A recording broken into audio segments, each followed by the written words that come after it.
अस्सलाम वालेकुम रहमतुल्लाहि वबरकातुहू। हाँ जी डियर स्टूडेंट, क्या अच्छा उम्मीद करता हूँ कि आप सब खैरियत से होंगे अल्लाह पाक के फजल करम से, ठीक है ना। तो अगर आपने दुरूद शरीफ नहीं पढ़ा तो काइंडली एक बार पढ़ लें और हमारे चैनल को लाजमी सब्सक्राइब किया करें। हम ये आपके लिए बनाते हैं वीडियोस इतना टाइम लगा के, ठीक है। तो काइंडली हमारे चैनल को आप सब्सक्राइब किया करें। हमें सिर्फ आपसे ये चाहिए, बट आप हमारे चैनल को सब्सक्राइब नहीं करते, ठीक है ना। आज हम आपके साथ डिस्कस करेंगे क्लास 9 मैथमेटिक्स एक्सरसाइज 1.4 का क्वेश्चन नंबर 3। कल हमने 2 किया था और आज हम करेंगे 3, ठीक है। तो अब मैं आपके सामने डिस्कस करता हूँ एक्सरसाइज 1.4, ठीक है बेटा। 1.4 का क्वेश्चन नंबर जो मैं आपके सामने करने वाला हूँ अभी, क्वेश्चन नंबर है बेटा वो 3, ठीक है। तो उसने बोला है बेटा find the question number 3 exercise 1.4 question number 3 find the following products. Products कहते हैं मल्टीप्लिकेशन को, ज़रब को, इसको प्रोडक्ट भी बोलते हैं, इसको मल्टीप्लिकेशन भी बोलते हैं, इसको ज़रब भी बोलते हैं उर्दू में, ठीक है। तो अब मैं आपके सामने सोल्व करके पीछे मैंने आपको ये क्वेश्चन को कि कैसे मल्टीप्लिकेशन करते हैं, ठीक है। अब मैं आपको इसके अंदर मल्टीप्लाई करके दिखाता हूँ, ठीक है। सभी मैं भी आपके सामने सोल्व करता हूँ, ठीक है बेटा। तो सबसे पहले बेटा मैं क्वेश्चन नंबर इसका मान लिखूँगा। तो बेटा मेरे पास 1 2 ब्रैकेट 4, ये एक रो दिया और ये दूसरा कॉलम दिया हुआ है। तो सबसे पहले बेटा आपको पता है कि ये पहले रो लेते हैं और इस तरफ से कॉलम लेते हैं, ठीक है। तो बेटा मैं पहले रो की पहली एंट्री को पहले नंबर से पहले से मल्टीप्लाई करूँगा, दूसरे को दूसरे से ही ज़रब दूंगा, बीच में क्या आएगा, प्लस आएगा। अब मैं आपके सामने करता हूँ बेटा, जब मैं 1 को 4 से ज़रब दूंगा तो 4 1 4, इतना तो आपको पता है, पहाड़े तो आपको आते हैं। फिर मैं 2 को पहले से करेंगे और दूसरे को दूसरे से, मतलब पहला जो रो होगा उसका जो पहला नंबर होगा उसको रो कॉलम के पहले नंबर से ज़रब देंगे और जो रो का दूसरा नंबर होगा उसको कॉलम के दूसरे नंबर से ज़रब देंगे और बीच में प्लस आएगा। तो बेटा मैंने 4 1 4 बीच में प्लस डाल दिया और 2 को जब मैंने 0 से मल्टीप्लाई किया तो बेटा 0 हो गया, ठीक है। तो हमारे पास क्या हो गया, 0 हो गया, ठीक है। तो अब 4 में 0 ऐड करो तो 4 हो गया, ठीक है बेटा। ये क्वेश्चन आपके सामने सोल्व हो गया, ये कोई मुश्किल नहीं है, बहुत ईजी है, ठीक है। अब मैं नेक्स्ट पार्ट इसका लिखता हूँ आपके सामने, क्वेश्चन नंबर 2। तो बेटा 1 2 ये रो दिया हुआ है और ये कॉलम दिया हुआ है 5 -4, ठीक है बेटा।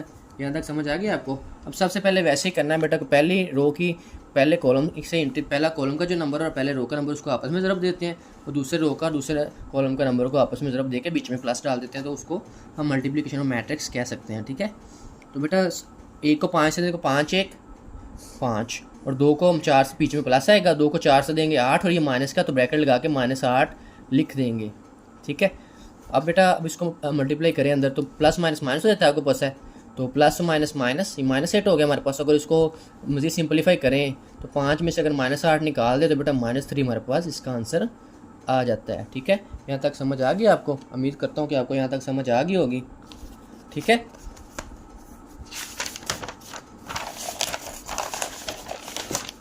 इसका मैं क्वेश्चन नंबर 3 अब आपके सामने नोट करता हूँ, क्वेश्चन नंबर 3, ठीक है। तो बेटा वो मेरे पास दिया हुआ इसने -3 0 एंड उसने कॉलम दिया है 4 0, ठीक है बेटा। सबसे पहले बेटा मैं रो की पहली एंट्री को कॉलम की पहली एंट्री से ज़रब दूंगा और रो की दूसरी एंट्री को कॉलम की दूसरी एंट्री से ज़रब दूंगा, मतलब जो रो का पहला नंबर होगा उसको कॉलम के पहले नंबर से दूंगा और जो रो का दूसरा नंबर होगा उसको कॉलम के दूसरे नंबर से ज़रब दूंगा, बीच में क्या आएगा, प्लस आएगा, ठीक है। बीच में प्लस आता था हमेशा। पहले मैं मैट्रिक्स बनाता हूँ, ठीक है। अब मैं 3 को 4 से ज़रब दूंगा, 3 4 हो गया मेरी जान 12, तो 7 माइनस है तो माइनस हो गया। और जब मैं 0 को 0 से बीच में प्लस आएगा, 0 को 0 से मल्टीप्लाई करूँगा बेटा क्या आएगा, 0 आएगा मेरे पास, ठीक है। तो अब देखें जब मैं -12 और प्लस 0 करूँगा मेरी जान तो मेरे पास -12 ही आंसर आ जाएगा, क्योंकि 0 तो 0 होता है, उसके अंदर कुछ भी ऐड करो वो नंबर वैसे ही आ जाता है, ठीक है मेरी जान। क्वेश्चन नंबर 4 सोल्व करता हूँ अब आपके सामने में, ठीक है। तो उसका पहले रो लिखता हूँ, उसने दिया हुआ मुझे 6 0 और मेरी जान उसने दिया हुआ 4 0, ठीक है बेटा। तो मैं इसको सिंपलीफाई करता हूँ आपके सामने। को पता है पहले जब रो होता है उसके पहला नंबर को कॉलम के पहले नंबर से ज़रब देते हैं और जो हमारे पास बेटा है रो का दूसरा नंबर उसको कॉलम के दूसरे नंबर से ज़रब देते हैं, बीच में प्लस आता है। तो सबसे पहले मैं मल्टीप्लाई करता हूँ, 6 को 4 से दे 24 और जब प्लस आ अगर 0 को 0 से दें तो पता है आपको 0 ही होता है। तो जब इसको मज़ीद ऐड करेंगे मेरी जान तो मेरे पास आ जाएगा 24 में अगर 0 ऐड करें तो 24 ही आ जाएगा। अब इसका मैं नेक्स्ट पार्ट आपके सामने और लास्ट पार्ट इस क्वेश्चन का सोल्व करता हूँ, क्या बेटा। तो आपके सामने मैं लास्ट वाला इसका पार्ट इसका सोल्व करता हूँ, क्वेश्चन नंबर 5, ठीक है। तो उसने दिया हुआ मेरे पास बेटा 1 2 -3 0 6 -1। ठीक है बेटा, इतनी समझ आ गई। और ये उसने मुझे दिया हुआ, इसके साथ मल्टीप्लाई करना है 4 5 0 -3 4। ठीक है, यहाँ तक समझ आ गया आपको। अब वैसे वही काम है बेटा, पहले तो एक होता था हमारे पास, उसको एक को ज़रब देते थे तो वो सोल्व हो जाता। अब इसको, ये एक रो है, इसको दोनों से ज़रब देंगे, पहले इससे देंगे फिर इससे ज़रब देंगे, इस तरह फिर इसको इससे देंगे फिर इससे देंगे, इसको इससे देंगे फिर इसको देंगे। पहले क्या था हमारे पास, पहले बेटा एक था और ये भी एक होता था रो, इसको हम सिंपली मल्टीप्लाई करके आंसर निकाल देते। वैसे ही करना है, बट पहले इसको इससे करेंगे, अब इंट्रीज 2 हो गए, फिर इसको इससे करेंगे, फिर इसको पहले को दूसरे रो को पहले कॉलम से, फिर दूसरे रो को दूसरे कॉलम से, फिर तीसरे रो को पहले कॉलम से, और फिर तीसरे रो को दूसरे कॉलम से ज़रब देंगे। अब मैं आपके सामने करता हूँ, ये देखें, पहले मैं इसको इससे दूंगा, फिर मैं इसको इससे दूंगा। ठीक है, पहले मैं रो कॉलम से देता हूँ आपके सामने। ठीक है बेटा, यहाँ तक समझ आ गई। अब मैं एक को 4 से दूंगा, 4 1 4।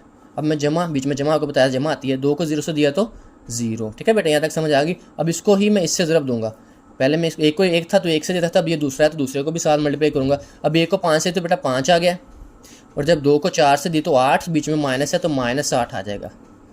ठीक है, इतनी समझ आ गई आपको। अब नेक्स्ट इस तरह, -3 को 4 से दूंगा -12 जमा, अब 0 को किसी से भी दो तो 0 ही हो जाता है, 0 को 0 से दो तब भी 0, 0 को 5 से दो तब भी 0, 0 को 4 से दो तब भी 0, 0 को किसी नंबर से भी मल्टीप्लाई करें, चाहे 1000 है चाहे 10,000 है, तो वो 0 ही आता है। ठीक है, अब -3 को 5 से दूंगा, मैंने इससे दिया -3 4 12 -12 आ गया, और 0 को 0 से 0 आ गया। अब -3 को 5 से दूंगा, -15 हो जाएगा मेरे पास बेटा, और जब 0 को किसी नंबर से मल्टीप्लाई करूँगा, आपको पता है 0 आता है तो 0 आ जाएगा।